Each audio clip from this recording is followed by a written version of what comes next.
세계 1등이었던 혼다가 68년 만에 처음으로 적자를 냈습니다. 그런데 여러분, 이게 정말 남의 나라 얘기일까요? 같은 H 로고를 쓰는 회사가 우리나라에도 있습니다. 바로 현대차죠. 혼다는 한때 기술의 상징이었습니다. 엔진 하나는 세계 최고라 불렸고 이족보행 로봇 아시모까지 만들었으니까요.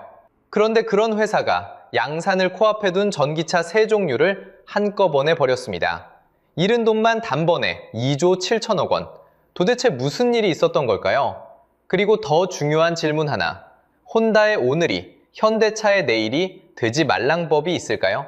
지금부터 그 답을 하나씩 같이 추적해 보겠습니다.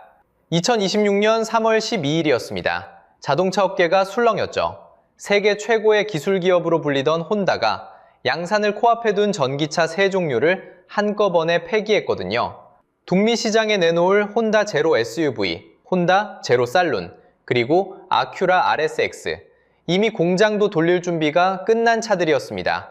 그런데 그걸 전부 없던 일로 한 겁니다. 여러분, 다 차려놓은 밥상을 통째로 엎어버린 셈이죠. 그렇게 날아간 EV 관련 손실만 약 15조 원에 달했습니다. 자, 그래서 어떻게 됐을까요? 혼다는 1957년 도쿄 증시에 상장했습니다.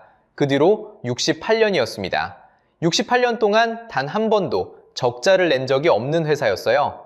그런데 그 기록이 깨졌습니다. 상장 이래 처음으로 연간 적자를 낸 건 겁니다. 그 단년 순손실이 우리 돈으로 약 2조 7천억 원이었습니다. 쉽게 말하면요, 1년 내내 장사를 하고도 남는 게 아니라 오히려 까먹은 돈이 그만큼이라는 뜻입니다.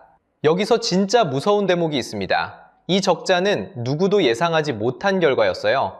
바로 직전 회계연도, 그러니까 2025년 3월까지만 해도 혼다는 영업이익으로 1조 엔이 넘는 돈을 벌어들였습니다. 더 놀라운 건요, 불과 반년 전만 해도 회사 스스로 올해도 흑자를 낼 거라 내다봤다는 점입니다. 그 전망이 반년 만에 뒤집혔습니다. 흑자가 아니라 적자로요. 한 학기 내내 만점만 받던 모범생이 어느 날 갑자기 처음으로 낙제 통지서를 받아든 셈이죠. 그런데 여러분, 혼다가 어떤 회사인지 아셔야 이 추락이 제대로 와닿습니다. 1970년대였습니다. 미국이 머스키법이라는 엄격한 배출가스 규제를 내놨을 때 미국 빅3 자동차 회사들은 다 손을 들었습니다. 도저히 못 맞춘다고요. 그런데 그 기준을 세계 최초로 통과한 게 바로 혼다의 CVCC 엔진이었습니다. 엔진 하나만큼은 세계 최고라 불렸던 이유죠. 그뿐이 아닙니다. 2000년에는 두 발로 걷는 로봇 아시모를 세상에 선보였습니다. 자동차 회사가 사람처럼 걷는 로봇을 만든 겁니다. 작은 오토바이 슈퍼커브는 단일 모델로만 누적 1억 대 넘게 팔렸어요. 세상에서 가장 많이 팔린 탈 것이었습니다.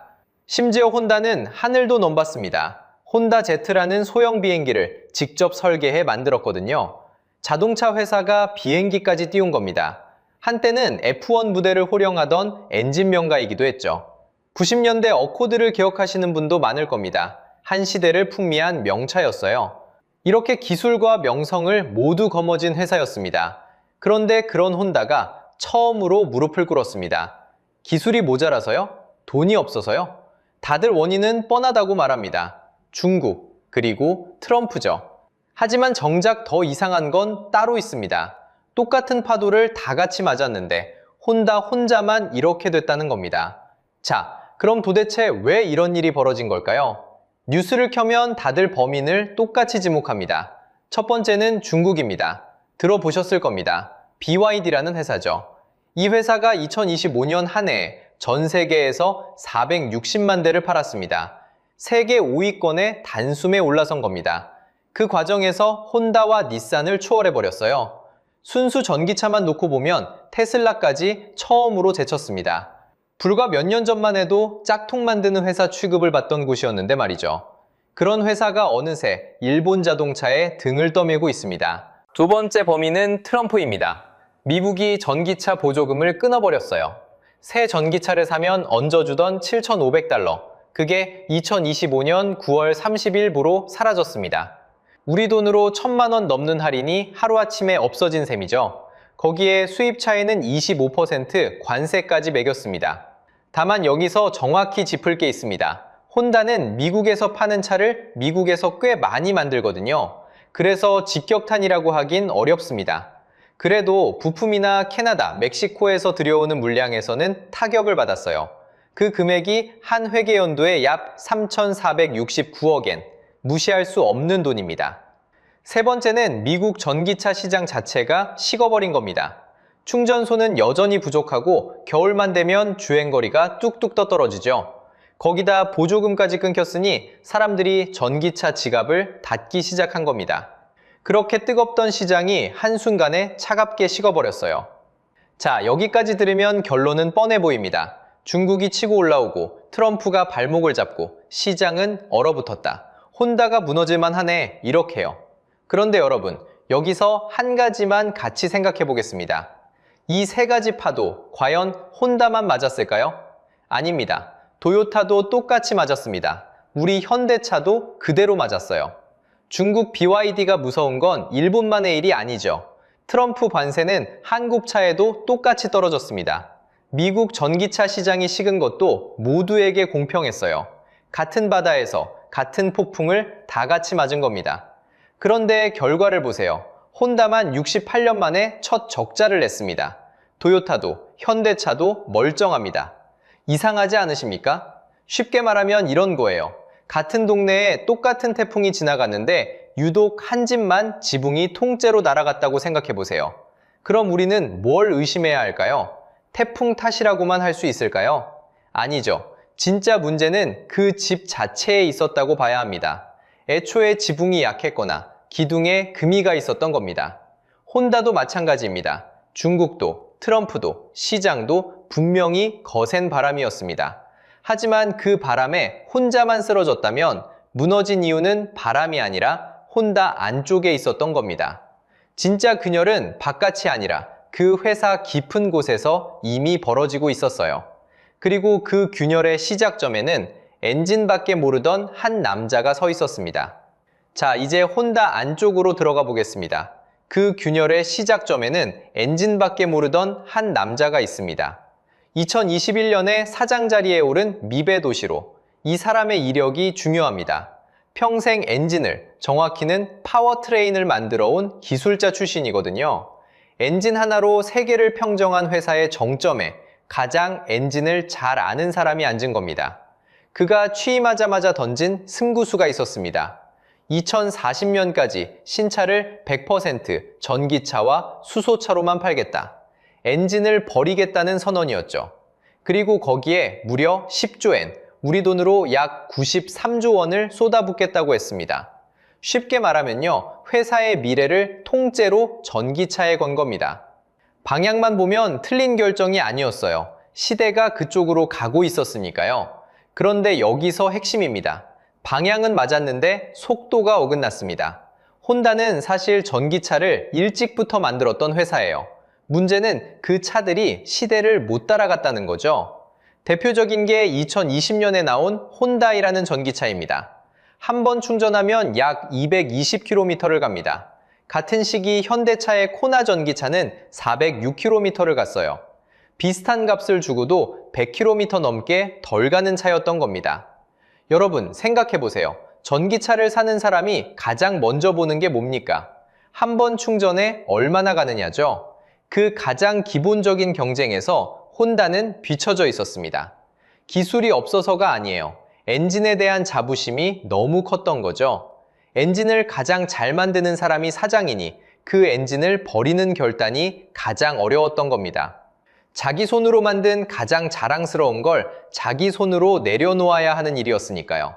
그래서 어떻게 됐을까요? 100% 전동화를 외친 지 몇 년 지나지 않아 혼다는 양산을 코앞에 둔 전기차들을 줄줄이 걷어들이기 시작합니다. 10조엔을 외쳤다가 7조엔으로 30%를 깎고 결국 양산 직전에 전면 후퇴했죠. 앞으로 달려가겠다고 선언해놓고 출발선 바로 앞에서 멈춰선 셈입니다. 그 대가가 숫자로 돌아왔습니다. 전기차 사업을 다시 짜면서 본 손실만 약 1조 5,790억엔, 우리 돈으로 약 15조 원입니다. 이게 이번 적자의 가장 큰 구멍이었어요. 혼다 스스로도 전동화 전략을 다시 짜는 데 드는 손실이 최대 2조 5천억엔, 약 23조 원에 이를 수 있다고 밝혔습니다. 여기서 한 가지는 꼭 구분하셔야 해요. 이 23조 원은 한 해에 난 적자가 아닙니다.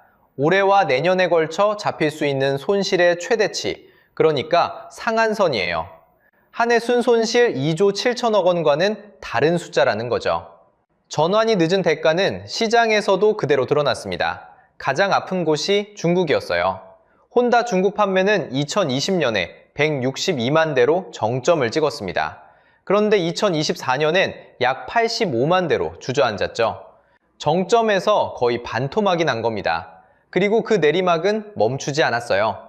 그 뒤로도 줄고 또 줄어 정점과 비교하면 70% 가까이 증발했습니다. 중국 소비자들이 전기차로 빠르게 갈아탈 때 혼다는 여전히 엔진차를 붙들고 있었거든요. 자, 여기서 이 영상의 핵심을 처음으로 못 받겠습니다. 혼다는 기술이 없어서 망한 게 아닙니다. 결단의 속도가 문제였습니다. 쉽게 비유하면 이렇습니다. 자동차는 이제 달리는 스마트폰이 됐는데 혼다는 여전히 세계에서 가장 잘 만든 피처폰을 붙들고 있었던 거예요. 그 피처폰이 아무리 훌륭해도 시대가 스마트폰으로 넘어가 버리면 소용이 없죠. 가장 잘 만들었기에 오히려 손에서 놓지 못한 겁니다. 그런데 정말 이상한 건요. 같은 파도를 맞은 한국에선 정반대 그림이 그려지고 있었습니다. 자, 그럼 우리 현대차는 어떨까요? 여기서 진짜 흥미로운 장면이 펼쳐집니다. 현대차가 쓰는 로고도 알파벳 H입니다. 혼다와 똑같죠. 그런데 같은 H를 달고도 두 회사의 성적표는 정반대였습니다. 생각해보세요. 중국 전기차의 공습, 트럼프의 관세, 식어버린 전기차 시장, 혼다를 무너뜨린 그 파도를 현대차도 똑같이 맞았습니다. 한국이라고 비켜갈 수 있는 파도가 아니었으니까요. 그런데 결과는요. 한쪽은 68년 만에 첫 적자, 다른 한쪽은 사상 최대 매출입니다. 숫자로 보면요. 현대차는 2024년에 매출 175조 원을 넘겼습니다. 회사 역사상 가장 많이 판 해였죠. 영업이익은 단독으로 14조 2396억 원이었습니다. 쉽게 말하면 1년 장사하고 14조 원 넘게 남겼다는 뜻입니다. 여기에 한 식구인 기아까지 합치면요. 현대차와 기아를 합친 영업이익은 약 26조 9,067억 원에 이릅니다. 이건 두 회사를 더한 숫자라는 점 꼭 기억해 두세요. 판매량은 어떨까요? 현대차 그룹은 전 세계에서 약 723만 대를 팔았습니다. 도요타, 폭스바겐에 이은 세계 3위입니다. 그것도 3년 연속이죠. 한쪽은 양산 직전의 전기차 세 종류를 통째로 버리고 있을 때 다른 한쪽은 묵묵히 세 번째 자리를 지켜낸 겁니다. 자, 세 번 묵히 세 번째 자리를 지켜낸 겁니다. 자, 여기서 핵심입니다. 도대체 무슨 차이가 이 정반대 결과를 만들었을까요? 비결은 의외로 단순합니다. 우물을 몇 개 팠느냐의 차이였습니다. 혼다는 엔진이라는 한 우물을 너무 깊게 팠습니다. 그리고 그 다음엔 전기차라는 우물 하나에 다시 모든 걸 걸었죠. 한 우물이 마르자 회사 전체가 휘청였습니다. 반면 현대차는 우물을 여러 개 파뒀습니다. 전기차도 만들고 수소차도 만들고 기름과 전기를 함께 쓰는 하이브리드까지 동시에 굴렸거든요. 쉽게 말하면 전기차 시장이 얼어붙어도 하이브리드가 받쳐주는 구조입니다. 한쪽이 흔들려도 다른 다리가 버텨주는 셈이죠. 트럼프의 관세에 맞선 방식도 달랐습니다. 현대차는 미리 미국 안에 거대한 공장을 지었습니다. 조지아주에 세운 메타 플랜트입니다. 2025년 3월에 정식으로 문을 열었죠. 연간 30만 대를 찍어낼 수 있는 규모이고 들어간 돈만 약 76억 달러입니다. 관세를 안 맞으려면 아예 파는 나라 안에 공장을 짓는 게 답입니다. 현대차는 관세 폭탄이 떨어지기 전에 그 답을 먼저 준비해 둔 겁니다. 정리하면 이렇습니다. 같은 파도, 같은 H 로고. 그런데 혼다는 한 우물에만 매달려 첫 적자를 맞았고 현대차는 여러 우물을 파둔 덕에 사상 최대 매출을 거뒀습니다. 여기까지 들으시면 한숨 돌리게 되실 겁니다. 그래도 우리 현대차는 다르구나, 한국은 괜찮구나 싶으실 테니까요. 자, 그래서 우리는 안심해도 될까요? 저는 그렇게 말씀드리기가 좀 어렵습니다. 현대차가 14조를 벌었다는 소식에 잠깐 마음이 놓이셨을 겁니다. 하지만 여기서 핵심입니다. 혼다를 무너뜨린 그 파도가 한국 앞바다에도 이미 와 있다는 거죠. 숫자로 보면요. 트럼프가 전기차 보조금을 끄는 게 작년 9월 말입니다. 그러자 무슨 일이 벌어졌을까요? 현대차의 간판 전기차 아이오닉 5를 떠올려 보세요. 작년 10월 미국 판매량이 1642대였습니다. 1년 전과 비교하면 63%가 그냥 증발했어요. 쉽게 말하면 10대 팔던 걸 이제 4대도 못 파는 셈이죠. 같은 보조금 칼날에 현대차도 베인 겁니다. 그럼 중국은 어떨까요? 여러분, 비아디라는 이름 들어보셨습니까? 불과 몇 년 전만 해도 듣보잡 취급받던 중국 전기차 회사죠. 그런데 이 회사가 작년에 전 세계 판매 5위권으로 올라섰습니다. 누구를 제쳤느냐? 바로 혼다와 닛산이에요. 한때 세계를 호령하던 일본 1등들이 중국 신생기업한테 순위에서 밀려난 겁니다. 그럼 다음 표적은 누구일까요? 그게 현대차가 아니라는 보장이 과연 있을까요? 그리고 여기 우리 도로에서 직접 확인할 수 있는 신호가 하나 있습니다. 혼다가 2026년 말, 그러니까 올해 말을 끝으로 한국에서 자동차 판매를 접습니다. 일본 자동차 브랜드 중에서는 닛산에 이어 2번째 철수예요. 다만 오해는 마세요. 오토바이, 그러니까 이륜차 사업은 그대로 유지합니다. 자동차만 빠지는 거죠. 그래도 한번 생각해 보세요. 한 시대를 풍미하던 일본차가 우리 눈앞에서 슬그머니 사라지고 있습니다. 자, 이제 진짜 무서운 이야기를 해드리겠습니다. 혼다가 걸려 넘어진 그 함정, 이름이 따로 있어요. 바로 1등의 전환지연입니다. 잘 나가던 1등이 세상이 바뀌는 걸 알면서도 결단을 미루다 통째로 사라지는 거죠. 이게 혼다만의 이야기일까요? 아닙니다. 코닥을 기억하시는 분 계실 겁니다. 필름 시장의 절대 1등이었죠. 그런데 놀라운 사실 하나, 디지털 카메라를 세상에서 가장 먼저 발명한 회사가 바로 그 코닥입니다. 자기 손으로 미래를 만들어 놓고도 잘 팔리는 필름을 지키겠다며 그 기술을 서랍에 묻어버렸어요. 결과는 어땠습니까? 어느 날 갑자기 코닥 필름이 사라지듯이 회사 자체가 시장에서 증발했습니다. 노키아도 마찬가지예요. 휴대폰 시장의 압도적 1등이었습니다. 그런데 스마트폰이라는 파도가 밀려올 때 결단을 미뤘죠. 우리 피처폰이 최고인데 뭐가 걱정이냐? 그렇게요. 몇 년 뒤 노키아라는 이름은 거리에서 자취를 감췄습니다. 여기서 핵심입니다. 코닥도 노키아도 혼다도 기술이 없어서 무너진 게 아니에요. 셋 다 그 분야 세계 최고였습니다. 무너진 진짜 이유는 단 하나, 잘 나갈 때 결단을 미뤘다는 겁니다. 다시 한번 말씀드릴게요. 문제는 기술이 아닙니다. 결단의 속도예요. 1등이라는 자리는 가장 안전한 의자처럼 보이지만 사실은 변화를 가장 늦게 받아들이게 만드는 가장 위험한 의자일 수 있습니다. 그럼 우리 현대차는 결단이 빠른 편일까요? 늦은 편일까요? 결국 혼다가 우리에게 던지는 질문은 바로 이겁니다. 자, 이제 처음 질문으로 돌아가 볼게요. 혼다는 왜 무너졌을까요? 기술이 없어서가 아닙니다. 엔진은 세계 최고였고, 로봇도 만들었고, 돈도 알부자였습니다. 무너진 건 딱 하나, 결단의 속도였습니다. 바꿔야 할 때 미뤘고, 미루는 사이에 시장이 먼저 떠나버린 겁니다. 여기서 핵심입니다. 혼다도 현대차도 똑같은 파도를 맞았습니다. 중국차의 공습, 트럼프 관세, 식어버린 전기차 시장. 그런데 한쪽은 68년 만에 첫 적자를 냈고 한쪽은 14조를 벌었습니다. 차이는 태풍이 아니었습니다. 그 태풍 앞에서 얼마나 빨리 몸을 틀었느냐, 그거 하나였습니다. 그래서 저는 이렇게 말씀드리고 싶습니다. 정말 무서운 건 밖에서 불어오는 태풍이 아닙니다. 1등이라는 그 자리에 앉아 결단을 하루하루 미루는 바로 그 순간입니다. 코닥이 그랬고 노키아가 그랬고 이제 혼다가 그 길을 걷고 있습니다. 잘 나갈 때일수록 바꾸기가 가장 어렵다는 것, 이게 1등의 함정입니다. 현대차는 이번 파도는 잘 넘겼습니다. 하지만 다음 파도까지 안전하다는 보장은 어디에도 없습니다. 혼다의 오늘이 정말 우리의 내일이 되지 않으려면 답은 분명합니다. 1등일 때 가장 빠르게 결단하는 것이죠. 그래서 여러분께 여쭤보고 싶습니다. 여러분이 보시기에 우리 1등 기업들은 결단이 빠른 편인가요? 아니면 늦은 편인가요? 여러분의 회사는, 여러분의 일터는 어떤가요? 댓글로 여러분의 생각을 꼭 들려주세요. 오늘 영상이 유익하셨다면 구독과 좋아요 부탁드립니다. 시청해주셔서 감사합니다.